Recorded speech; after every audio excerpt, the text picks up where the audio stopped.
Dans Airflow, les tâches ne vivent pas en isolation. Elles ont souvent besoin d'échanger des informations. Aujourd'hui, on va découvrir ensemble XCOM, un mécanisme puissant pour partager des informations entre les tâches. Bonjour et bienvenue dans cette vidéo où nous allons découvrir ensemble comment utiliser XCOM pour transmettre les données entre les tâches et optimiser nos workflows Airflow, tout en exploitant le task instances, l'objet qui permet d'interagir avec chaque instance de tâche. Sans plus tarder, let's go. Au programme, on va découvrir dans un premier temps XCOM.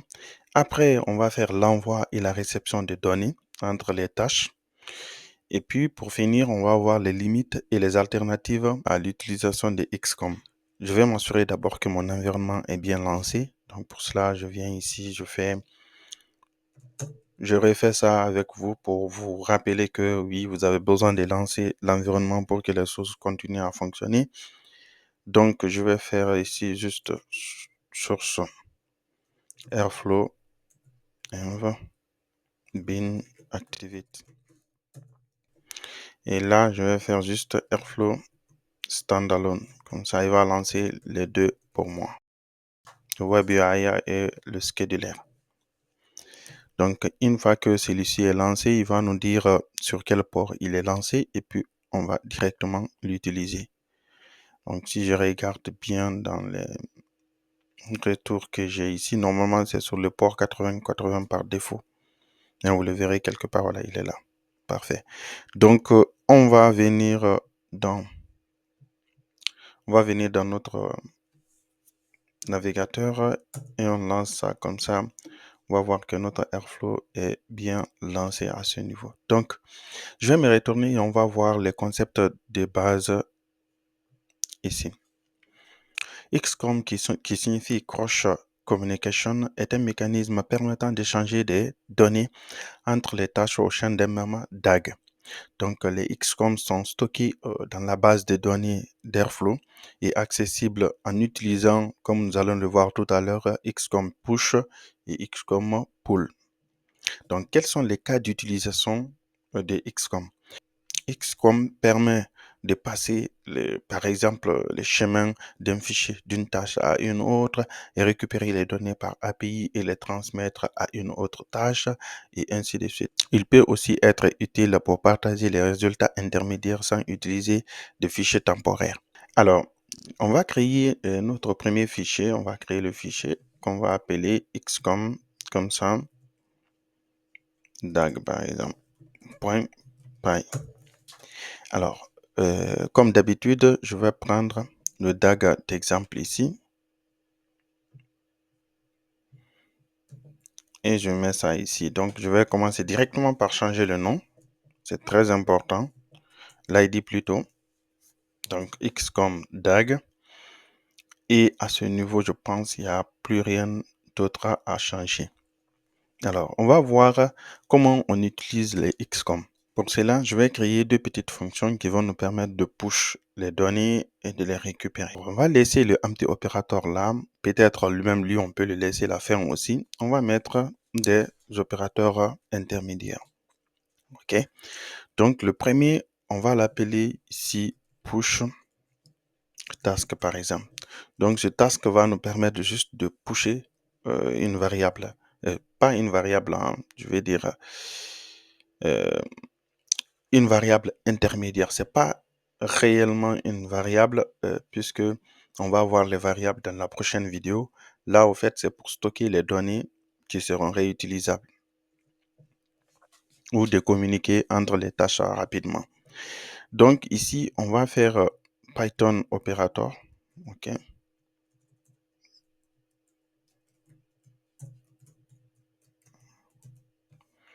Voilà.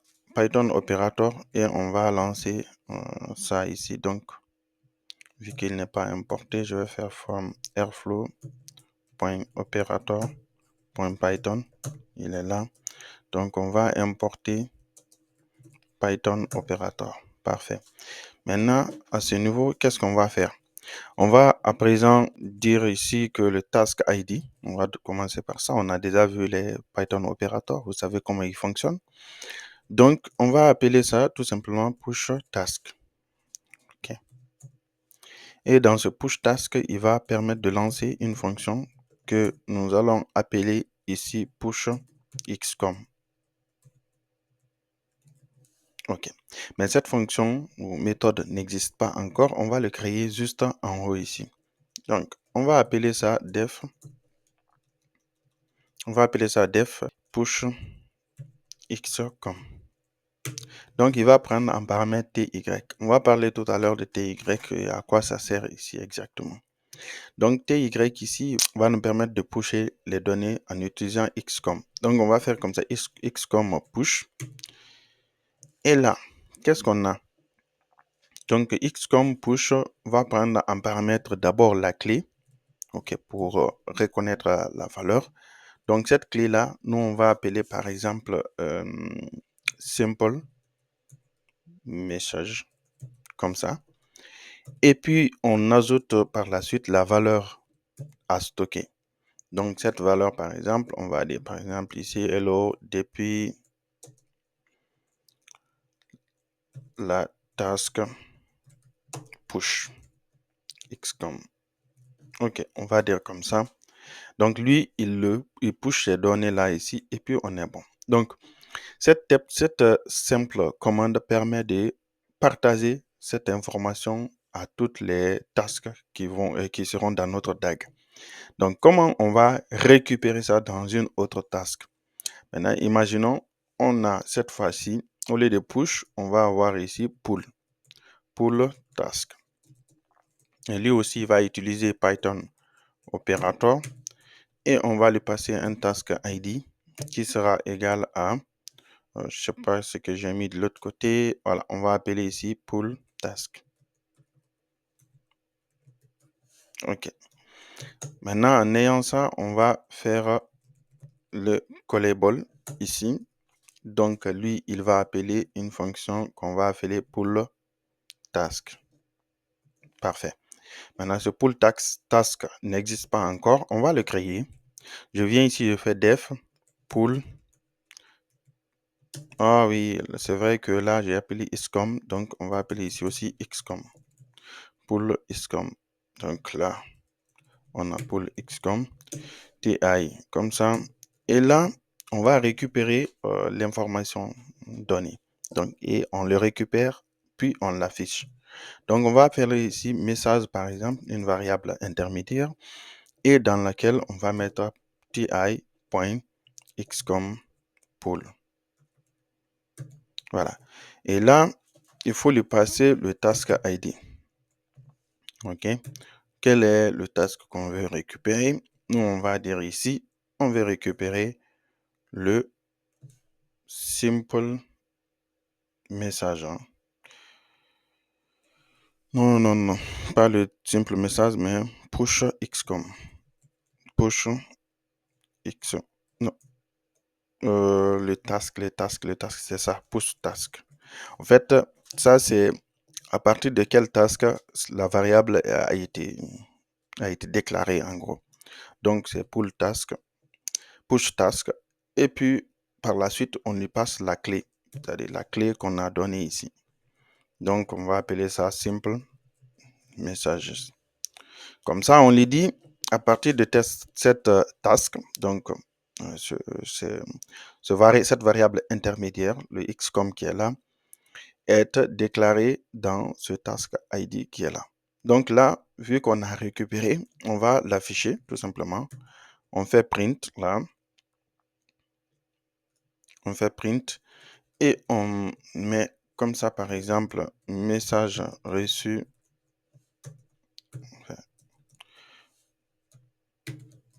Et on appelle ça message. Voilà.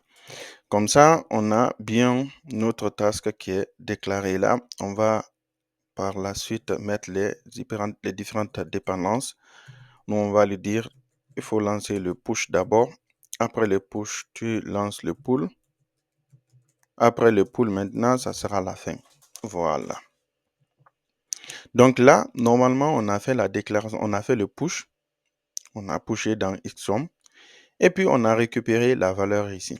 Donc, si j'enregistre tout ça, OK, et puis je viens dans je viens ici, du coup, donc normalement, il a, donc on va appeler ça XCOM DAG, c'est lui qui est là. Je ne sais pas si c'est ça, oui, je pense. Voilà, parfait. Donc à ce niveau, on a notre push, notre pull et la fin ici. Donc on peut venir là voir notre pipeline. Du coup, je vais lancer ça.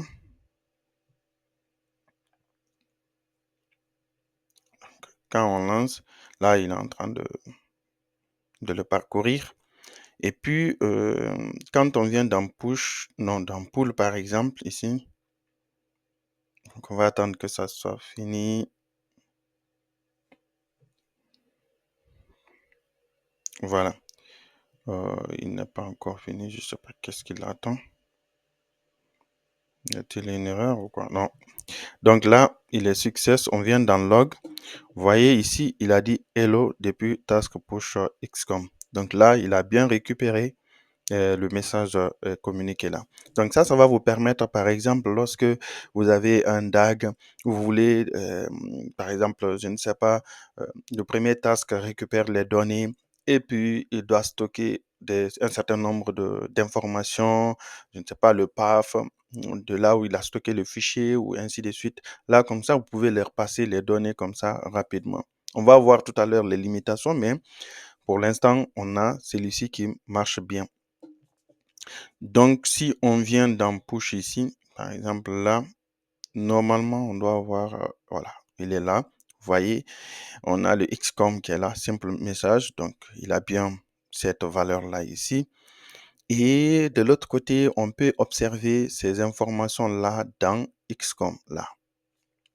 Donc, en venant ici, vous voyez, on a bien, voilà, il a été lancé 2 fois. On a bien les deux qui sont là. Et on a le DAG associé, donc le task associé. Donc, comme ça, vous pouvez mettre autant de variables. euh, je n'aime pas appeler comme ça variable directement parce qu'il y a le concept de variable aussi qui est là. Mais vous avez autant de communication possible que vous pouvez faire entre les tasks. Alors, si je reviens juste derrière et que on revient ici, qu'est-ce qu'on peut faire autre? Donc, c'est de parler de cette fameuse variable qui est là, le TI, le Task Instances. Donc, lui, il vous permet de communiquer avec le task et de récupérer un certain nombre de données. Donc, c'est intéressant des fois de récupérer, je ne sais pas, d'un task. Vous pouvez récupérer l'état d'un task. Vous pouvez, par exemple, récupérer le DAG d'un task. Je ne sais pas pour quelle raison, mais vous pourriez le faire et l'ID du task. Donc, ces informations-là peuvent être récupérées et ces fonctions-là qui sont accessibles directement à partir des tasks instances. Si vous partez dans la doc de Airflow, OK, donc dans la doc d'Airflow, si on tape ici, par exemple, task instance, voilà. Là, il va nous, je ne sais pas si, voilà, parfait. Donc, OK, task instances. Donc, c'est lui qui est là. Du coup, donc dans le task instance, normalement, euh, ça c'est l'état. Je vais faire quelque chose là.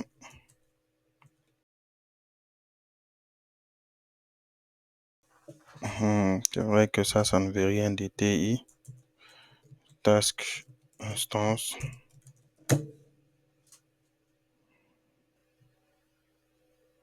Je sais plus où est-ce que. Voilà, c'est ce qui est là. Voici les différentes méthodes qu'on peut appliquer pour récupérer les données au niveau des task instances. Donc, on a Task ID, DAG ID, Run ID. On peut récupérer toutes ces informations-là. Et puis, normalement, si je cherche, je sais pas, je cherche ici. comme push, voilà. Donc, vous voyez ici, on a bien le X comme push qui est là. Donc, il prend la clé, la valeur. Donc, il y a des valeurs supplémentaires qui sont là. Voilà, vous pouvez lire et bien comprendre. Donc, on a bien le push et le pull qui sont là, comme ça. Donc, à partir d'ici, vous pouvez voir tout ce que vous pouvez faire avec le Task Instances. Donc, je vous montre un exemple rapide. Si, par exemple, je ne sais pas, je vais afficher un certain nombre de données. Donc là, je vais ajouter juste un task supplémentaire. C'est juste pour l'exemple. Donc, on va appeler ça task info, par exemple. Si je fais ici Python opérateur, donc là, je vais faire task ID et lui, je vais lui dire juste que c'est info task. C'est pour récupérer les infos, quoi. Donc, de ce task donné. Donc, je vais créer une fonction tout à l'heure que je vais appeler, par exemple, afficher info TI, par exemple. Là, si je mets ça ici, ça sera def affiching info TI. Donc, lui, il prend TI en paramètre comme les autres. Si je veux afficher les informations, il suffit juste de faire comme ça. Donc, pour vous montrer ce que ça donne. Sinon, partez sur la documentation et vous verrez toutes les valeurs qui sont récupérables.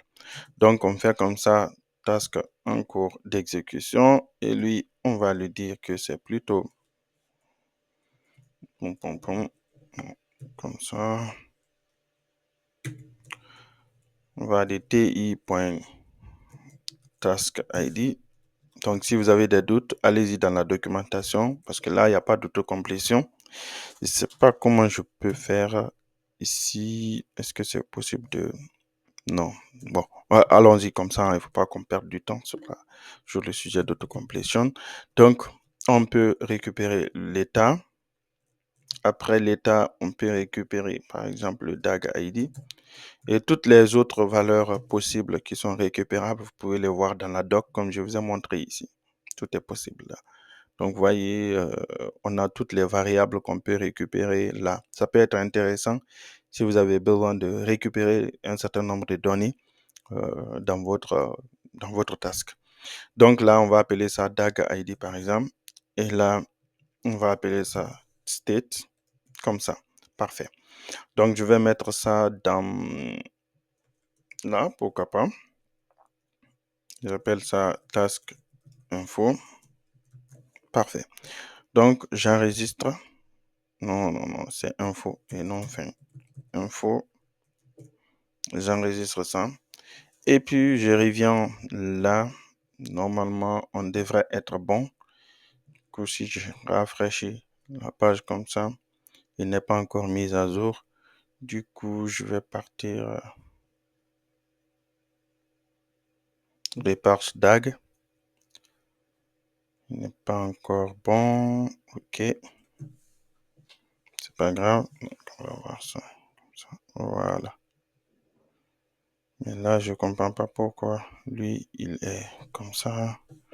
Du coup, je vais revenir là pour voir ce qui se passe.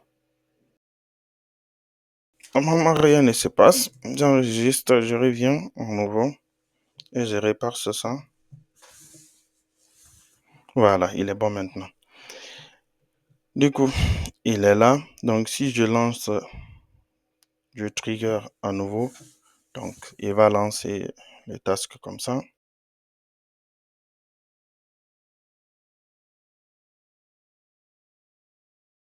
Voilà, parfait. Donc, info ici, je vais venir dans log et vous voyez, donc on a bien l'ID qui est là.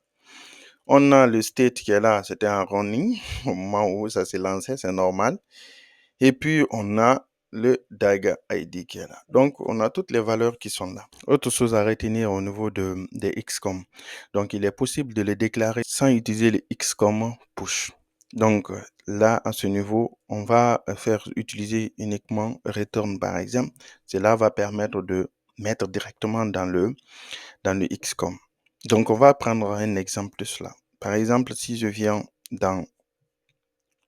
ici, J'enlève ça parce que c'est pas utile. Je vais juste faire là, je mets ici par exemple generate data.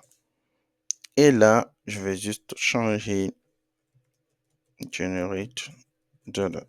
Donc là, on est bon. À ce niveau, je vais changer, je vais commenter tout ça. Ok, commente. Et on fait def generate data. OK. Donc, lui prend TI en paramètre. Et qu'est-ce qu'on va faire là? On va tout simplement retourner, par exemple, données transmises automatiquement. Donc, ceci permet de stocker cette valeur-là directement dans XCOM. Donc, quand vous allez renvoyer comme ça, il va les stocker dans XCOM. Donc, si on veut récupérer cette valeur, c'est simple, hein. On va tout simplement, donc, la récupération, du coup, donc, chaîner comme ça au ukulélé, c'est pas une bonne idée. Donc, vu que celui-ci n'a rien à voir avec les autres, du coup, qu'est-ce qu'on va faire? Je vais tout simplement faire comme ça.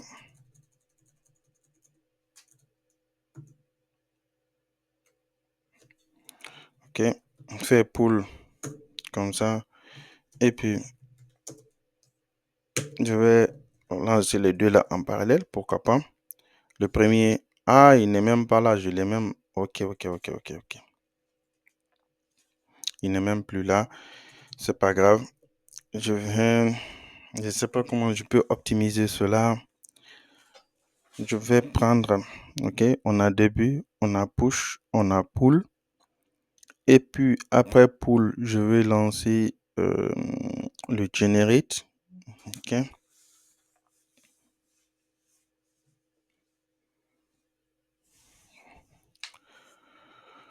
Je vais lancer le generate. Vu que les deux là, ils ont des vies complètement différentes, cela veut dire lui et le push, les deux autres que je vais faire tout à l'heure. Moi, je vais faire quelque chose, OK? On va dire ici, écoute, on va mettre ici, après début, on aura deux trucs qui vont partir en parallèle, OK? Donc, on a push et on a generate. Generate data, OK? Donc, lui, ça sera plutôt, bon, au lieu de generate data, on va appeler ça generate task. OK, on appelle comme ça. Et là, on va faire generate task. Task, parfait. Donc, les deux là vont être lancés en parallèle et nous, on va dire après le push, ça veut dire après le push là, push task, je vais lancer du coup le pull. C'est tout. Pull task. Donc, après le generate task, moi, je vais lancer ici euh, retrieve, OK, retrieve task. Parfait. Maintenant, le retrieve task là, c'est lui qui manque. Donc, comme ça, les deux là vont partir en parallèle. Ils vont être vraiment indépendants à ce niveau. Du coup, je vais venir euh, ici créer un autre task que je vais appeler retrieve task. Comme ça, on va tout simplement faire un Python operator à nouveau. Et le Python operator aura un task ID qui sera égal à retrieve, par exemple, data. Après le task ID ici, on va tout simplement faire Python callable et on va appeler récupérer, par exemple, valeur. J'ai des noms vraiment très nuls. Bon, récupérer valeur là, on va dire que c'est simple. Lui, il va venir là. On va faire def, récupérer valeur. On lui passe le TI. Et ici, qu'est-ce qui va se passer? Ce sera simple. On va faire le pool comme la dernière fois. On va faire par exemple ici valeur égale à TI.x comme pool, comme ça. Donc, et on lui passe le task ID, tout simplement. Donc, le task ID ici, c'est generate data.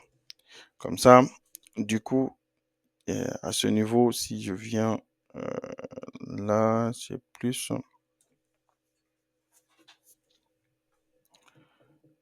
euh, le task ID generate data, c'est ça. Donc, on a generate data et nous, on va tout simplement afficher cela pour être sûr qu'on a bien récupéré la valeur.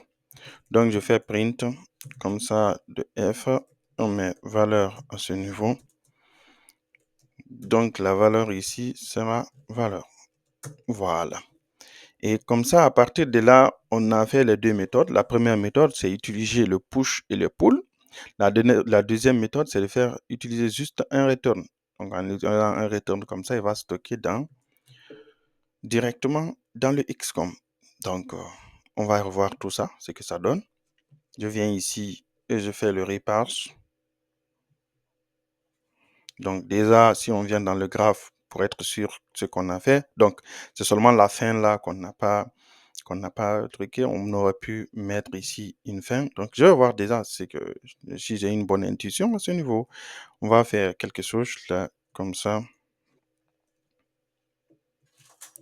Donc, si je mets ici, je peux faire quelque chose de ce genre. Pull task et retrieve task. Et je fais comme ça. Fin. Normalement, ça devrait le faire. Si ça ne le fait pas, hop, on va trouver une autre solution. Donc, je fais reparse. Voilà, je viens dans graphe. Voilà, comme ça, on a quelque chose de propre. En gros, les deux là vont partir en parallèle et ça va finir au niveau de fin. Parfait. Maintenant, en ayant cela, on va venir là et on lance notre DAG à nouveau. Donc là, il va commencer, ici on peut voir l'évolution. Là, il va commencer là, les deux là, ils sont en statut cute. Et puis, voilà, lui, il est success. Vous voyez, donc après, c'est lui qui va continuer. Normalement, voilà, il se lance en parallèle. Donc là, on a le running et puis lui, il finit, l'autre là, il finit, tout est fini. Donc, ce qu'on va faire, on va commencer déjà par generate data là. Donc, c'est lui. Et puis, lui, il fait le retrieve ici. Donc, le retrieve là, si on vient là, lui, il n'a pas de XCOM, mais il affiche. Donc, données transmises automatiquement, il est là. Vous voyez. Et là, quand on vient ici, à ce niveau, on a bien le XCOM qui est là. Donc là, vous voyez le return value. Donc, même si vous partez dans admin, dans XCOM, vous aurez la même chose ici. Donc là, vous voyez simple message, donc c'est pas ça, return value. Et là, lui, il va identifier ça de façon unique en utilisant le task ID et les informations de DAG et ainsi de suite. Comme ça, on pourra les récupérer facilement à ce niveau. Donc, ce sont les deux méthodes pour faire cette déclaration et la récupération de XCOM. Alors, on va voir maintenant les limites de cela. Donc, comme je vous ai dit tout à l'heure, j'avais une certaine réticence d'utiliser le terme variable parce que c'est pas exactement des variables, même si ça ressemble beaucoup, ça permet de stocker les données de façon temporaire. Mais là, dans Airflow, il y a les notions de variables qui existent déjà. Donc, on verra ça dans une prochaine vidéo.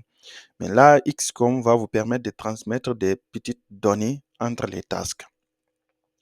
Ceci, il est important de comprendre cela. Il a des limites. Donc, les limites en termes de taille. Si la taille de données est trop importante, ce n'est pas bon. Ça ne marchera pas. L'alternative à cela, c'est d'utiliser, par exemple, les variables. Donc, ils permettent de stocker les données persistantes accessibles à tous les DAG.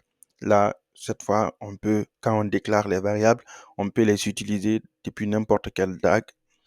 Et puis, il y a la base de données externe qui va permettre de stocker un plus grand nombre de données. Donc, on va voir par la suite comment stocker les données dans les bases de données et les récupérer par la suite. Donc, tout ça là, on verra dans les prochaines vidéos. Donc, ça, c'est les limites. C'est les limites surtout en termes de taille. en termes de taille stockable dans les XCOM. Donc, si c'est les petites données comme les résultats des variables, les paths et ainsi de suite, utilisez XCOM. Mais si les données sont trop importantes, utilisez soit les variables, soit la base de données. Et voilà, ça va dépendre de l'usage que vous voulez faire par la suite. Maintenant, si c'est un très grand nombre de données et vous voulez le stocker dans un fichier, stockez-le dans un fichier. Mais il ne faut pas mettre un grand nombre de données dans les XCOM. Ils ne sont pas faits pour ça.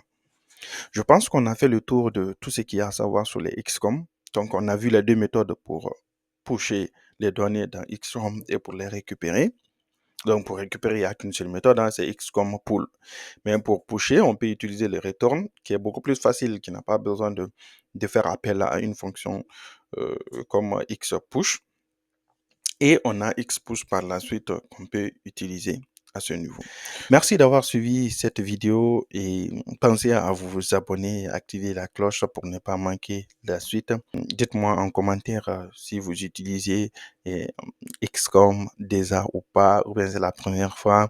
Et n'hésitez pas à interagir dans les commentaires afin d'alimenter tout cela. Comme j'aime à le dire, la connaissance, la science est un bien commun, la partager est un devoir. Salut!